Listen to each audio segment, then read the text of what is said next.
Is it possible to predict the unpredictable? Can 3D printed life-size organ models help to map out complex surgeries ahead of time? Is it possible? It already is right here. Mayo Clinic. You know where to go. When it comes to quality sleep, Ashley has you covered with top mattress brands at winning prices and with special financing options available. You can snooze now and pay later. Plus, your mattress purchase helps give the gift of better sleep to children in need and U.S. Special Operations Forces. Visit your local Ashley store or shop online today and make every snooze count. Financing is subject to credit approval. See store or ashley.com for details.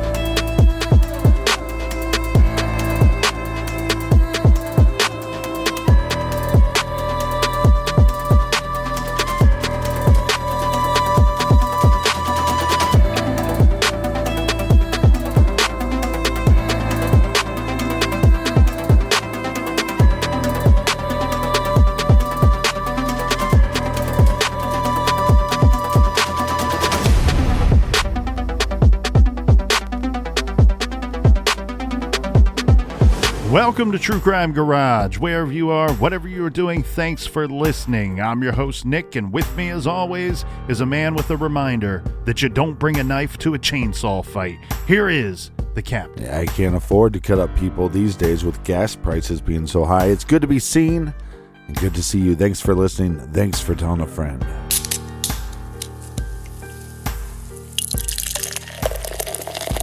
Today we are slow sipping some Nosferatu by the great brewers at Great Lakes Brewing Company. This is the beer with a bite, baby. It's an Imperial Red IPA, 8% ABV, 4 out of 5 bottle caps on that garage grade. And here's some of our friends that helped us out this week. First up, a cheers to Selena in Stoughton, Wisconsin. Big shout out to Mark in Chambersburg, Pennsylvania. Next, Captain, we have a cheers to Teresa in San Antonio, Texas. And a big we like your jib to Dana in Lafayette, Indiana. Here's another we like your jib to Rachel in Marbella, Bristol, United Kingdom. And last but certainly not least, we have Melina in Wakefield, Massachusetts. Thank you to everybody for helping us out with this week's beer fund. For that, we got a full garage fridge, and we are sending out lots of thank yous. Yeah, BWERUN, Beer Run. If you'd like to support the garage and get something in return, go to our website, truecrimegarage.com, and click on the store page and pick you up something snazzy. And Colonel, that is enough of the business. Thank you, Snazzy Captain. All right, everybody gather around, grab a chair, grab a beer. Let's talk some true crime. The most prolific serial killer in American history. Samuel Little has confessed to 93 murders. She fight for her life, and I'm fighting for my pleasure. It's disturbing to listen to, but investigators want to hear it all and more. She was laughing while I was killing her. The most prolific serial killer in American history. I reached over, I choked her, and once she was dead, I pulled her out of the car, looked around, jumped back in the car, left. Little says he has a photographic memory and has drawn sketches of his victims. Bundy, Gacy, the Green River Killer. All topping the list of some of the most prolific serial killers of all time. But the number of victims taken by each of these monsters is dwarfed by the evil work of another killer. A killer who was so stealthy and cunning that often, not only did no one know who had committed the murder, in some cases, no one knew that his victims had even been murdered. This man stayed under the radar for decades, killed dozens of victims in multiple states over a 35-year period. The only reason that we know about most of these murders is because he decided to talk. This is True Crime Garage, and this is the story of Sam Little, the killer of women.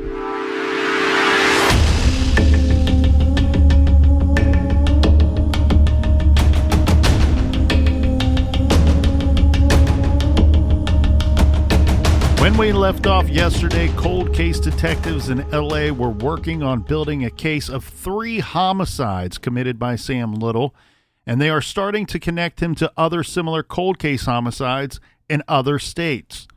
So now in 2013, after Sam Little has continually murdered America's women for roughly 4 decades, Sam Little was indicted once again and facing trial in California for the 1987 and 1989 murders of Carol, Guadalupe, and Audrey. In Mississippi, investigators were going back to reopen cold cases that fit Sam's M.O. and murders that occurred during the time that he lived in Mississippi. His first arrest there was in 1977. His last was in 1982. These arrests, amongst other things, teach us and tell us that he was in fact in Mississippi for a period of time. A Mississippi investigator told the Sun-Herald newspaper, quote, "We know he left some for dead, but they survived. They are good witnesses now. They remember everything that happened to them like it was yesterday. They have always identified Sam Little as their attacker. Sam Little is a monster. There's no telling how many people he's attacked or killed." Now that Little had finally been nailed for murders that very strongly resembled Mississippi's 1982 cold case murder of 24-year-old Melinda Lupree, detectives started trying to put together a case against Sam Little, tracking down old witnesses and retesting physical evidence in Melinda's case. But of course, in the interim, between the murder in 1982 and 2013, decades had passed, and Little had killed many women during that time. The failure of Florida and Mississippi authorities to nail Sam Little in the early 80s would be replicated over and over again throughout the United States for decades. Now, we know that they tried to put Sam Little on trial back in San Diego, but that didn't work out. So this will be the first real investigation into Sam Little and his crimes, and this starts in 2012, 2013. This will be significantly different from any other investigation that took place in Sam Little's existence. So this is after Little's arrest in 2012 in California, and the discovery that 3 unsolved murders could definitively be linked to him by DNA. California investigators put together the other attacks he had carried out on the 2 San Diego women back in 1984. Remember Tanya and Lori that we talked about yesterday. As they dug into Little, they began to realize that this guy whose background and life history was very vague and who was nomadic potentially had as many as 40 other murder victims. They started reaching out across the country to try to get a handle on just how widespread his crimes may be, and to see if he could be conclusively linked to other murders. But of course, Captain, this is going to be quite the challenge. So they started off by searching CODIS until the computer started smoking from so much action. There were no more cases in which Little's DNA could point them to a murder. And his fingerprints turned up in police files time and time again, but only for lesser crimes, petty crimes like theft. In the murder inquiries, as the LA Times put it, modern forensics played no role. The inquiries came down to shoe leather police work, interrogations, and digging through dusty files for clues like a Western Union MoneyGram from 1982, a witness who spotted a yellow Eldorado, a prostitute's last meal of carrots. That's what a lot of these cases are going to come down to. Single but very specific situations and items within these individual cases throughout the United States. Now, keep in mind, we are talking about many murder victims from an era before taking DNA samples on corpses was standard. If Little left a trail of bodies, they were going to have a hard time following it. because the victims he was suspected of killing often preceded DNA databases. If they were identified by name, they still were likely to have been killed long before DNA analysis. So any connection to Little would be unknown from a physical evidence standpoint. And even if the victims did have names, many of them became Jane Does, they could still have predated DNA testing or be the type of victim that no one bothers to take a DNA sample from.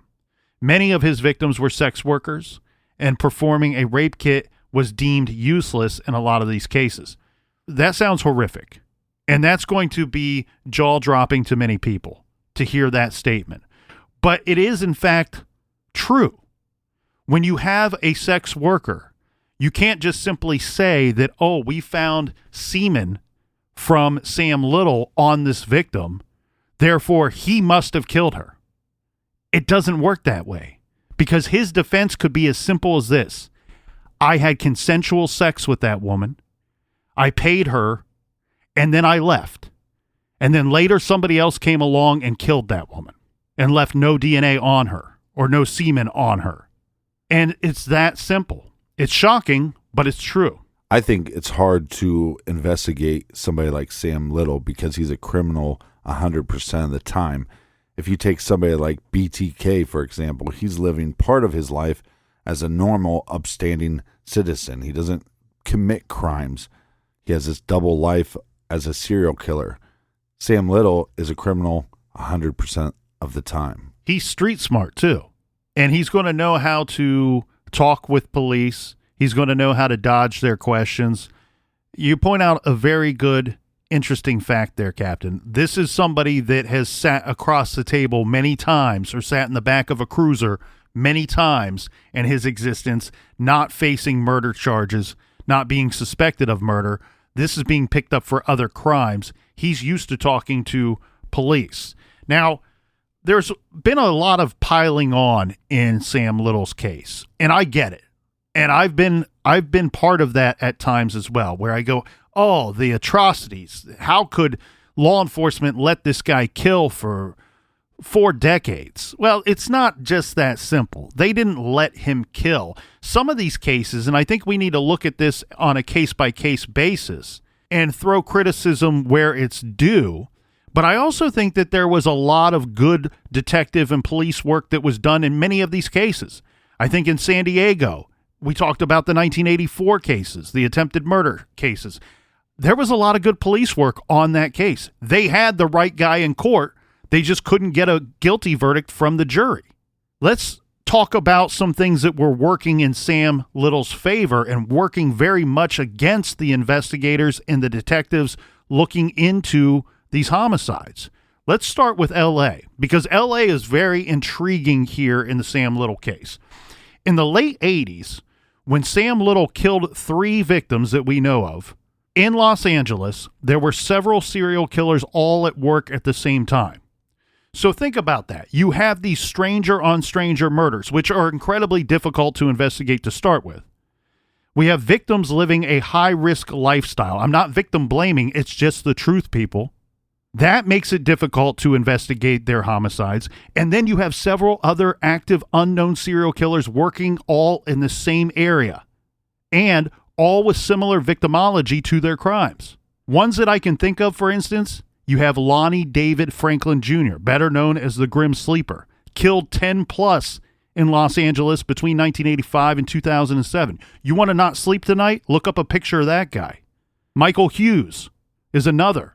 He was convicted of killing 7 females in California, mainly in Culver City during the late 80s and early 90s, but 3 of his victims were killed in Los Angeles. Chester Turner was convicted of 11 murders in Los Angeles over the course of about 11 years in the 80s and 90s. So that's 3, and I guarantee you there were more. So the investigators had to start from scratch, pulling all unsolved cases from around the country in which the modus operandi fit Little's to see if they could link any to him. To do this, they had to have a very thorough understanding of his MO so they could use his methods to identify his victims. So what law enforcement is going to have to do is look at Sam Little's known crimes, or the ones that they believe he's responsible, and use that as their template. Yeah, this will become their template for looking for similar victims who were killed in a similar manner, maybe left or dumped in a similar way. With reviewing these, they start to get a clear picture of this guy's MO and his victimology, what the LA prosecutor called Little's blueprint. And this is what they came up with. Here's a quick list here, Captain. He cleverly and deliberately selected marginalized female victims who would not be missed or were unlikely to have families with resources to find them. He chose women addicted to drugs and or alcohol and then used those things to lure them. He preferred sex workers because they were an easy target and they would get into his car without a second thought. He opted for the physically vulnerable, often attacking skinny, weak, small, ill, or high or inebriated women who could not defend themselves, could not fight him off. He used his hands as his weapon of choice. This is practically untraceable when you compare it to things like knives and guns. And he often left the victim's cause of death unknown. Sometimes they were finding these victims decomposed later, and because they were strangled, it was difficult for them to tell that they were even a homicide victim. That's part of the reason why some of these cases were not even really investigated. You have a drug addict that you find dead on the streets who's been dead for 2 weeks or stuffed in an abandoned house somewhere and been there for months. You don't find any bullets in your victim or murder weapon nearby or a skull crushed or stab marks on any of the bones. And you go, well, the hypothesis here, the assumption here would be that this person died of a drug overdose in this abandoned building, and we're just now finding her, unfortunately. Well, and then if the victim lives, it becomes he said, she said, and Little, even though he doesn't have much of a stand-up character, he thinks he can at least win the argument. Well, she was a drug user, she attacked me, or she was a sex worker and she was trying to steal my money. Yeah, as some of these survivors were not reporting some of the crimes, and then you have some survivors reporting them. Keep in mind, this dude, it was not uncommon for him only to be in a city for 3 to 10 days. He didn't have a residence. If he attacks somebody and they survive, or he sees a notice of there's some sexual predator on the loose and it looks like me, or they got a match of my vehicle, he just skips town and goes on to the next city. This is from the FBI, a direct quote from one of their reports, and this goes back to the difficulties even categorizing some of his victims as homicides when they are initially found. And it says, quote, with no stab marks or bullet wounds, many of these deaths were not classified as homicides, but attributed to drug overdoses, accidents, or natural causes, end quote. The other thing, too, and look, I'm glad to be here in the garage with my buddy, the captain. When I'm in the garage, I like to have a cold beer. If I were home right now, I'd be eating some Honey Nut Cheerios. And I only say that to tell everybody, if you are eating something, put this down, step aside, either hit pause or stop eating, because we're going to have to get into some gross stuff with Sam Little. As you already know, he's a despicable, disgusting human being. I don't even know if you can call him a human being. But one of his MOs that they put in his template, his blueprint, if you will, was that he would often masturbate while strangling his victims and then dump their bodies. And in fact, he told investigators that he would not rape the women because he struggled with erectile dysfunction. Old soft cell. So his victims oftentimes are not even appearing or would appear to be like a rape victim, raped and then murdered. And keep in mind, we touched on some of his disgusting habits the other day and really how much of a monster this guy was. It's not uncommon for a murderer, even if it's a one-time murder, for a male to kill a woman to cover up a rape, right? Leave no witness. But what we have with Sam Little is completely different. He's sexually assaulting because of the killing, where the killing is the prime motive for his excitement. Right. Not raping and then murdering to cover up the rape. This is a whole different kind of monster here. Well, he's getting off on the fact that they can't breathe. Exactly. It's also worth noting here that Sam Little was 6'2" tall and was well over 200 pounds. He was trained as a boxer. So these women didn't stand a chance against him. Once he got the victims into his vehicle, he would stun or knock them out with a punch to the head and then have his way with them and strangle or suffocate them. There's not a lot of pictures of Sam Little online, but we'll post some of those to our Instagram and Twitter, Facebook, all those. You can find us at truecrimegarage.com, but we'll post some of his older mugshots, and you can see he's a lot different of the version of the crippled old man that you see later on, and the Sam Little that we've all come to know, this crippled old man.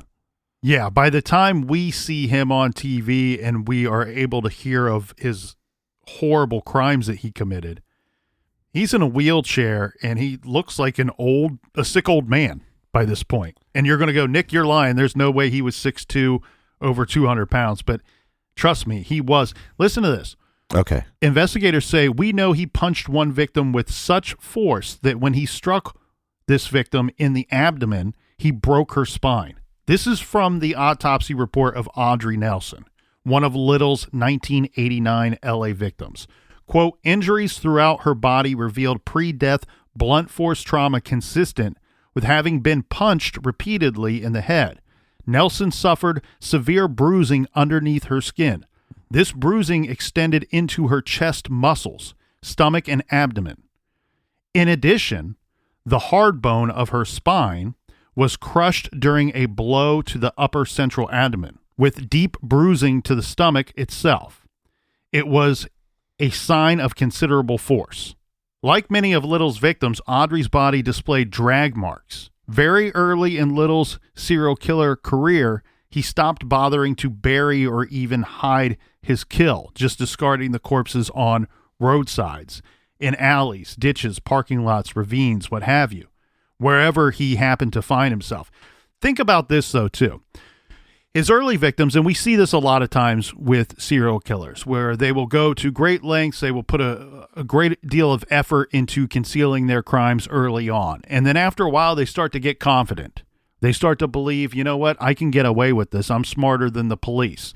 So I think we have a little bit of that going on in Sam Little's case. We also have the situation of he's often high or drunk or both when he's committing these horrible acts. So he might not be in such a great physical state to be able to conceal the bodies. And then factor in the location of the murders. A lot of these victims were in LA or were in bigger cities where, you know what, driving around with the victim in your car is a risk in itself. His MO, which worked time and time again, often was get rid of the body as quick as possible and get out of Dodge, get as far away from the body as I can. I'm so tired of these serial killers getting like really cool names like Son of Sam or BTK. Sam Little should go by soft serve because he couldn't make it hard. Right. Well, they did. They had here's another disgusting part of the case. They actually called him the choke and stroke killer for a time. You know, sometimes these guys get weird monikers and nicknames, and sometimes it comes from the media, sometimes it comes from the general public or law enforcement. I don't really know where this one came from. I'm guessing it's law enforcement because this is something that likely the media and the general public would not know from reading the newspaper. But basically what we just went through here, Captain, is his blueprint, what they're calling the Sam Little blueprint. And they're using Little's MO and victimology, the LA authorities are, to desperately try to figure out what else Little had done, no matter what state it took place in.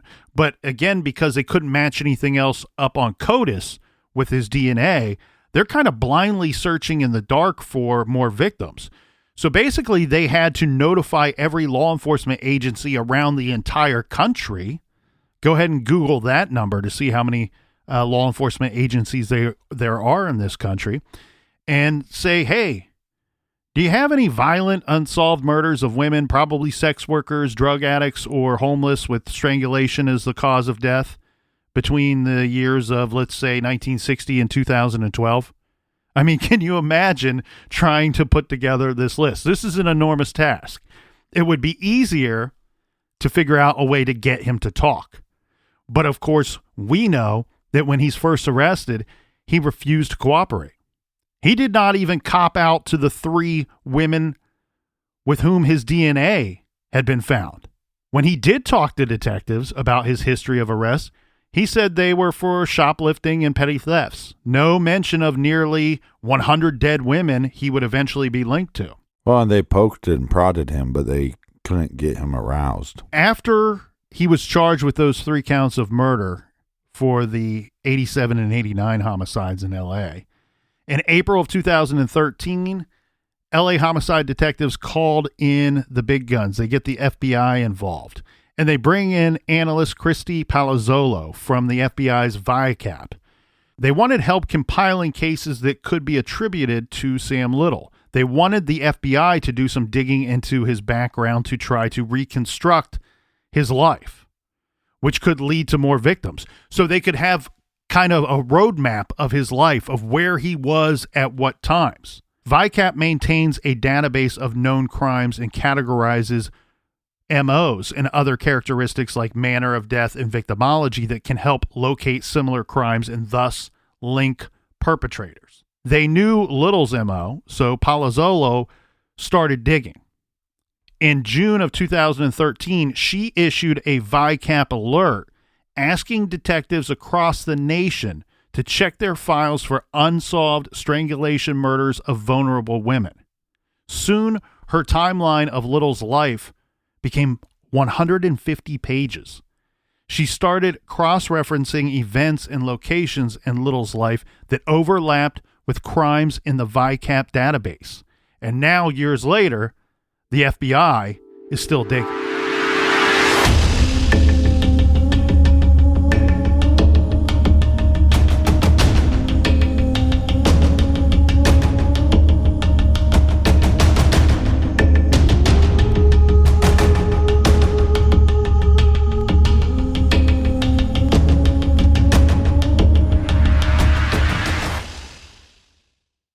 This show is sponsored by BetterHelp. Do you look forward to the holidays? Maybe you struggle with seasonal blues. This time of year can be a lot, and it's natural to feel some sadness or even anxiety about it. But adding something new and positive to your life can counteract some of those feelings. Therapy can be a bright spot, something to look forward to make you feel grounded, and to give you the tools to manage everything going on. If you're thinking of starting therapy, give BetterHelp a try. It's entirely online, designed to be convenient, flexible, and suited to your schedule. Just fill out a brief questionnaire to get matched with a licensed therapist and switch therapists at any time for no additional charge. Find your bright spot this season with BetterHelp. Visit BetterHelp.com/garage today to get 10% off your first month. That's BetterHelp, HELP.com/garage. Is it possible to predict the unpredictable? Could surgeons use a patient's own anatomy to create 3D-printed life-size organ models to map out challenges ahead of time, making surgery more precise, efficient, and less invasive? Is it possible? It already is, because every day we're doing what's never been done. Learn more at mayoclinic.org/possible. Mayo Clinic. You know where to go. Dreaming of overseas adventures or connecting more deeply with family from afar? Rosetta Stone bridges the language gap. I've tried others, but Rosetta Stone's immersive lessons and voice feedback technology are game changers. Dive into 25 languages by learning intuitively, just like when you were a kid. And here's the holiday sparkle. Grab a lifetime membership now and save 50%. Gift yourself the world. Head to rosettastone.com now and save 50%.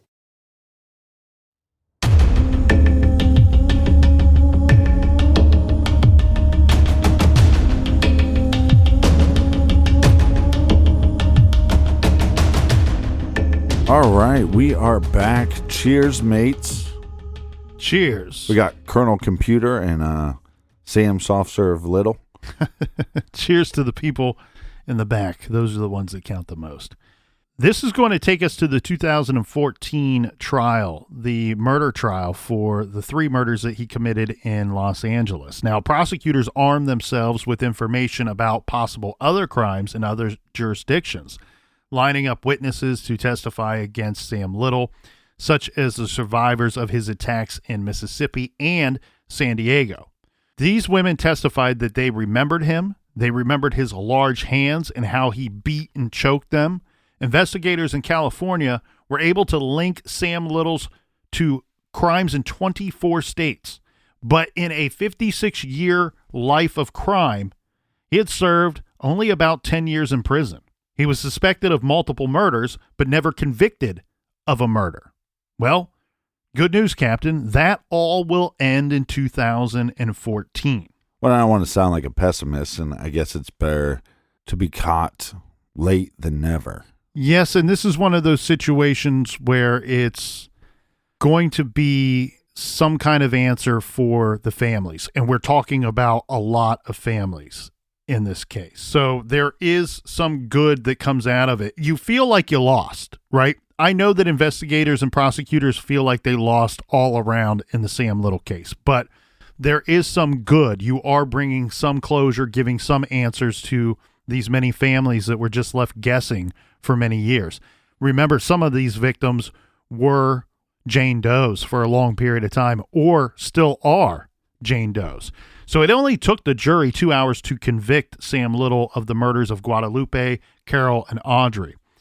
He was sentenced to 3 life terms in prison without the possibility of parole. As his sentence was pronounced, he shouted out loud in the court that he was innocent, even though they had his DNA in all 3 of these cases. Well, he's an idiot, so. Yes, he is. Now, let's bring in a very important character, a very important person in this story. It's Texas Ranger Jimmy Holland. This is an experienced investigator with training in psychopathy who specialized in interrogation techniques. This did not mean that he was the guy that would come into an interrogation room and physically abuse the person that he was questioning, or take out his service revolver and put it to the back of the individual's head or the suspect's head. Yeah, or taking his pencil and shove it in the dude's dick hole. Or even dropping massive folders of daunting-looking files on the desk and glaring at the suspect. Instead, he had a whole different method, which I think proves to be much better.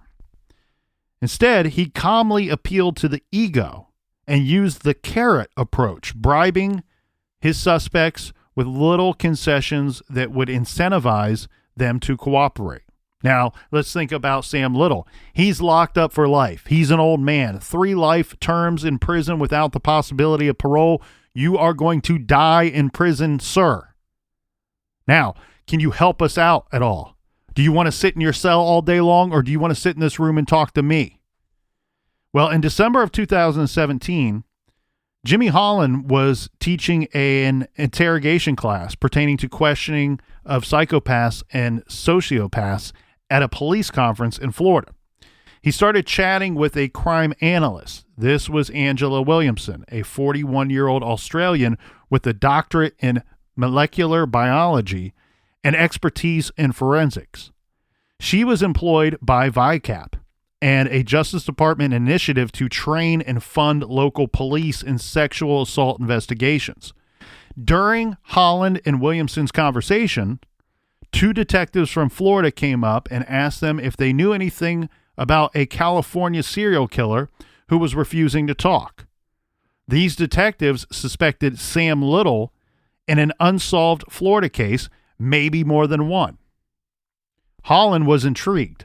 Well, yeah, you'd be intrigued because a killer like this and a nomad, really, his victim list could be a significant number. Yes, exactly. You hit the nail on the head, my friend. And this is a situation, though, Holland wants to get involved, but he cannot without a Texas case. So he started thinking about this Sam Little guy and the fact that he wouldn't talk, and several jurisdictions seemed to suspect him in many murders. So then he called Williamson in March of 2018 and asked if they could do something about this guy. Williamson put Holland on hold and asked another cubicle occupant, this is our friend Palazzolo, who we've already introduced, if she had heard of Sam Little. And of course, boom, she sure had. Palazzolo said, tell him about the Odessa case, Odessa, Texas case. This was a case that she was sure would be attributed to Sam Little. And in fact, 12 of the potential victims in the VICAP analyst had put on her list of potential Sam Little murders were murders that took place in the great state of Texas. So Holland was definitely intrigued by the Odessa case. This was 38-year-old Denise Christie Brothers, who was found dead in 1994. Now, per the LA Times, quote, like Little's LA victims, she had been strangled and left partially clothed in a vacant lot. Police records showed Little had interaction with local police around the time of the killing, end quote. Holland believed that he could get Sam Little to talk, but we have to remind the listener that Sam Little was in prison at this point for already 4 years, and he was over 80 years old. So Holland headed to California to assist in these investigations to see if he could get Sam Little to talk. When he gets there, the LA detectives inform Holland of what he was up against, and they tell him that Sam Little despised law enforcement and that he was free to use that to his advantage if he could. The detectives also said that Sam Little hated being called a rapist, though his semen was found on the clothing of 2 of his victims, and prosecutors labeled him a sexual predator. Perhaps Holland thought Sam Little saw a distinction between rape and becoming aroused during a strangulation. That was something that he thought he might be able to work with when interrogating Sam Little. Now, it's worth pointing out that one of the detectives Little despised was Mitzi Roberts, who we've already talked about, of the LAPD, who had noted the pattern in the 87 and 89 bodies found and made the CODIS connection to Sam Little. She and Beth Silverman, the LA County Deputy District Attorney, were the women who finally put Sam Little away. So their theory was that Sam Little hated women, of course, but also hated being bested by 2 women, and would be much more inclined to talk to a man, potentially, about his crimes. Definitely seems like Sam Little has some kind of intimacy issues with females, and so if he's going to open up and make himself vulnerable, he's probably not going to do that with a female. Well, and obviously to kill this many women, you have to hate women, and that's what I think is part of his MO here, that he hates women in general. It will be May of 2018 when Holland sits down with Sam Little. Of course, we have the FBI listening in the next room. Now, the formerly big man, Sam Little, was now in a wheelchair, and he's still sharp, though, at this time, and was interested in the Texas Rangers' motives for the visit. Holland gave Little some peanut M&Ms and tried to, butter him up. But Little told Holland that he had no interest in helping law enforcement close any cold cases because he had been convicted on fake evidence and lies. And so he pushed back quite a bit. But we have Holland, who is smart and patient. And then he, through conversation and through this visit and other visits, started to earn the trust of Sam Little. Soon, they would be calling each other Sammy and Jimmy, almost like they're buddies. This is a comedy duo. Holland nudged Sam Little to take control of his story. He pointed out that no one knew his name, but he could change that. This is from the LA Times. Has Sam Little killed people? Yeah, come on. We both know that, Holland said. The question is, does Sam Little want to talk about those killings, and does he want to define what really happened? Sam Little studied the Ranger. Quote, hookers is all you are going to find, Sam said. Holland could tell the killer was testing him. Holland shrugged. Do you see me tearing up? See, he's almost putting himself out there like, yeah, I identify with you. I agree with you that, yeah, you only killed people that of a lesser value of that's what Sam Little's saying. Right. And the detective here, the Texas Ranger, is smart enough to play along. He's playing to his ego. He knows that if he can play to his ego, Sam will likely open up and a whole new can of worms is going to come out of every conversation that they have. This is when Holland takes the chance to mention that Odessa case from Texas. And it seemed to motivate Sam Little to start talking. Well, don't you think a lot of these guys want the truth to be out there, or their truth to be out there? Well, and he also has no more appeals at this time, too. So it's really like he's got nothing to lose from spilling the beans. He might feel like he has something to gain. And, of course, in any jailhouse snitch situation, here he's telling on himself. But, of course, you, as a detective, you know going into that they are only doing this for some benefit to them. Can I figure out what the benefit is that he is seeking and kind of play to that? In fact, he opens up so much about this Odessa case, he bluntly tells them exactly what took place, how he picked up this Denise Brothers, what kind of car he was driving, what he used. He used crack and black tar heroin for Denise to get her to join him. He then pulls into an alley and grabbed her by the throat and tossed her over the back seat of his vehicle like a doll, where he strangled her with one hand while masturbating with the other. She fought back. This is where one of his statements comes from that is more well known today in some of his confessions.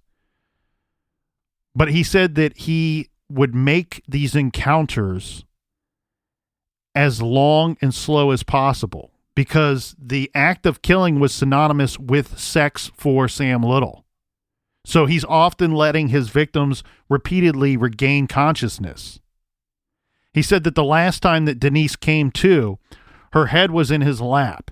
Sam Little said her eyes big as marbles. Sam says, "I told her, I own you. You're mine forever." She cried, and I kissed her.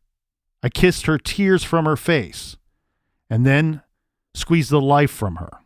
Little knew exactly what vacant lot he had dumped Denise in, and they're able to take the details that he states during this interrogation, during this basically what's a conversation at this point, and match these details up to the known information they have in the case.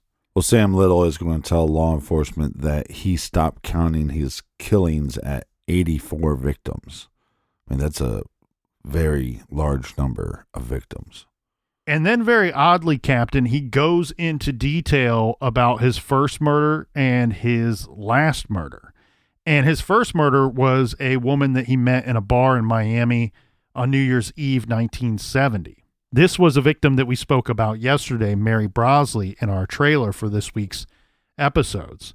Remember, she remained a Jane Doe until she was finally identified after a Florida detective had entered her information into NamUs and got a match to a Massachusetts woman missing part of her pinky with a surgically repaired hip and dyed blonde hair.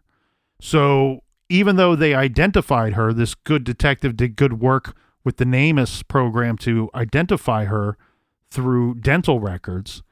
They still had no idea who had killed her, but they knew it was a homicide because she was one of his victims that were buried. And that it was in this interview that they learned that Brosley was killed by Sam Little. Well, we've seen a lot of serial killers that don't want to talk at all, or the information that they give to law enforcement is so misleading.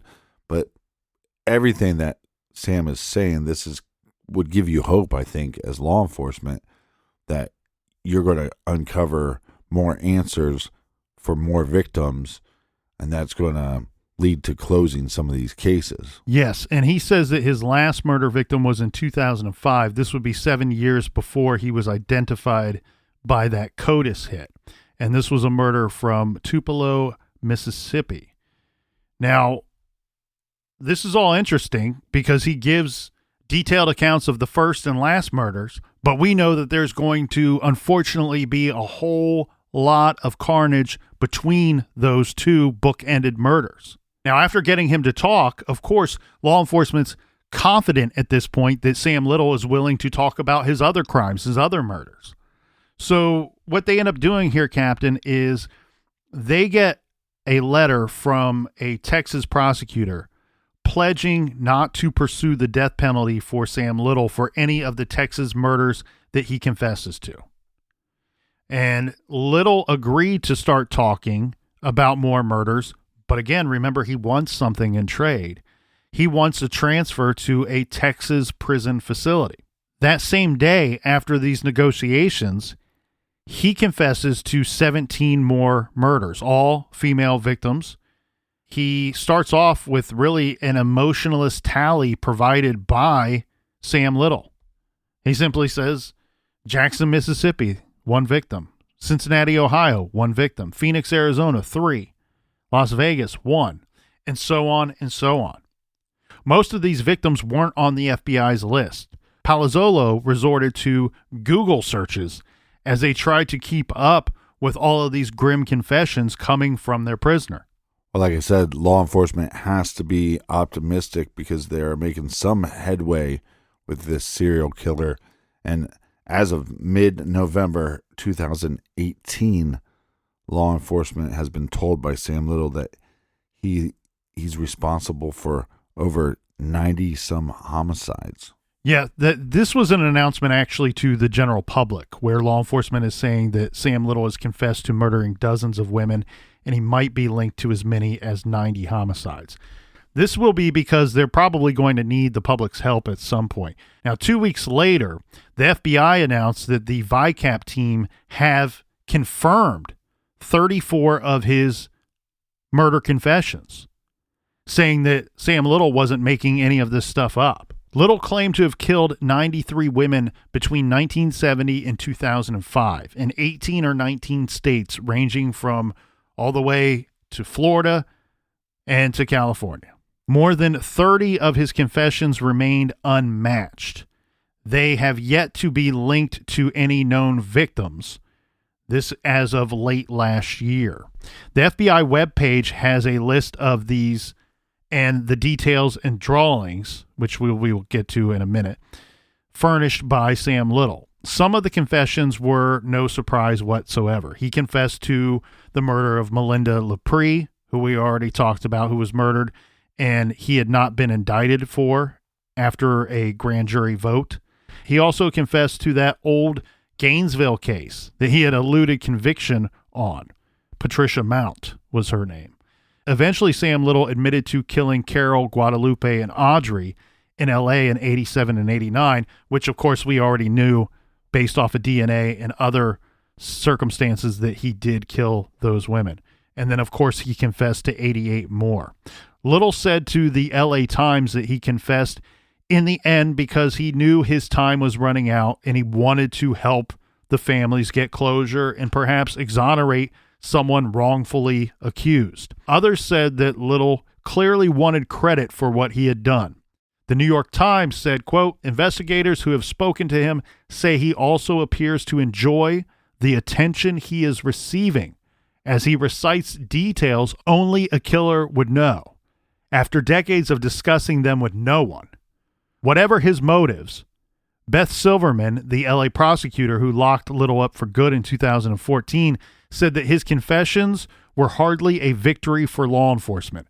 Rather, she said, it's simply a tally of the carnage he caused.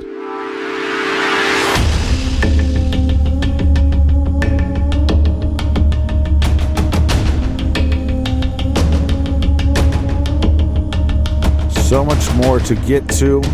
If you need more True Crime Garage in your earballs, check out our bonus show called Off the Record. You can do so by going to truecrimegarage.com and clicking on the Off the Record link. It's a every other week show, $5 a month on Stitcher Premium. I think you're going to enjoy it. Colonel? Over 100 episodes of that great show in the back catalog, too. So check that out and check out all that Stitcher Premium has to offer. Until tomorrow, be good, be kind, and don't litter.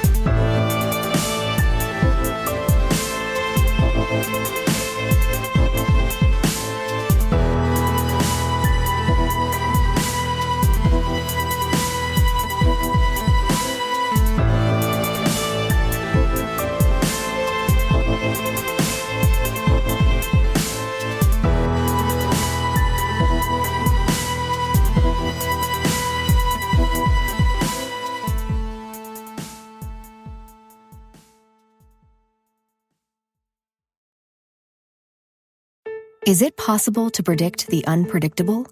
Could surgeons use a patient's own anatomy to create 3D printed life-size organ models to map out challenges ahead of time, making surgery more precise, efficient, and less invasive? Is it possible? It already is, because every day we're doing what's never been done. Learn more at mayoclinic.org/possible. Mayo Clinic. You know where to go.